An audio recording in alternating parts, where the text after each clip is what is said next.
So here we have a geometric progression. The sum of the n terms is given as 350. The first term and the common ratio are also provided. The first term has a value of 5 and the common ratio of 2. We need to determine the total number of terms that's present in the progression. Also, we need to find out the value of the last term. So let's begin. So here we are given that the sum up to the nth term that has a value of 350. The first term is 5 and the common ratio r is 2.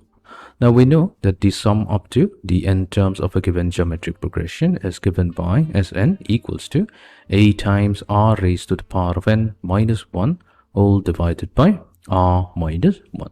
So the Sn value, the sum, is given as 315. So that's equals to the first term, which is 5, multiplied to 2 raised to the power of n minus 1 divided by 2 minus 1. So we have 315 equals to 5 multiplied to 2 raised to the power of n minus 1. So we're going to divide both sides of the equation by 5 and also rewriting the equation. So we have 2 raised to the power of n minus 1. That will be equals to 315 divided by 5. So that's going to be 63.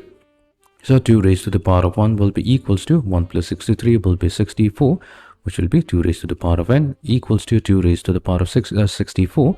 So we can now equate the two equations. So since the base are exactly the same, so the power will be equal. So we'll get n value equals to 6. So that means there will be 6 number of terms present in the given geometric progression. So now that we have the value of the terms here, we can also obtain the nth term or the last term. So the last term is given by the formula a times r raised to the power of n minus 1.